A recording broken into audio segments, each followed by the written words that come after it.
చూడండి, మీ అందరిని అమెరికా తీసుకెళ్తానయ్యా, కంగారు పడకండి. చాలా థ్యాంక్స్ అండి డైరెక్షన్ గారు.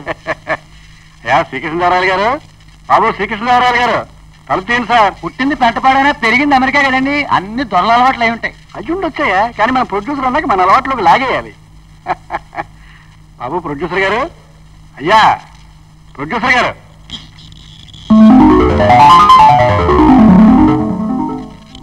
లోపల ఆయన లేడు, ఆయన సెక్రటరీ లేడండి.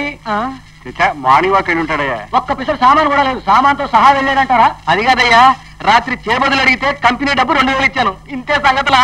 ఏమో మరి, చిల్లర లేదంటే నేను 60 ఇచ్చాను, అంతే సంగతులేమో. ఊరుకో, అమెరికా నుంచి బోర్డంత డబ్బు పోసి తెలుగు సినిమా తీయడానికి వచ్చినవాడు మీ బోర్డు పట్టు పారిపోతాడా? అమెరికాలో నగలు చేయిస్తానంటే మా అమ్మాయి నగలని నా చేతితో నేనే ఇచ్చాను. ఎంత మోసం జరిగింది. మీరేం కంగారు పడకండి సార్, ఆయన వేసుకొచ్చిన ఫారిన్ కారు బంగ్లా ముందే ఉంది. అవకాశం వచ్చింది కదా, అందరి మీద ఆ బండలు వేయకూడదయ్యా. అసలు అతను పర్సనాలిటీ చూడగానే అనిపించింది అతను నిజాయితీ పరుడని. మీరేనా డైరెక్టర్ గారు?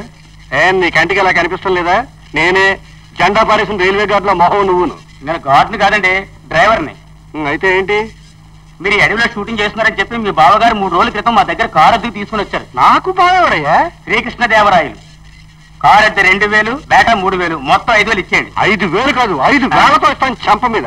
నాకు అసలు తోబుట్టు లేరు బావగారా, అడిగిన సంబంధం లేదు. బాగా ఏ సంబంధం లేకపోతే ఆయన అడుగులకు మడుగులు ఎత్తుతూ రాత్రంతా ఎందుకు బ్రహ్మరథం పట్టారు? మర్యాదగా డబ్బులు ఇస్తారా, పోలీస్ కంప్లైంట్ ఇమ్మంటారా? సార్ మీ థియేటర్ గారు కనిపించడం లేదండి. సార్ మీ టీవీ సెట్ వీడియో సెట్ కూడా కనపట్ల. అయితే మాకు ఇచ్చిన చెక్ కూడా దొంగ చెక్కేమో.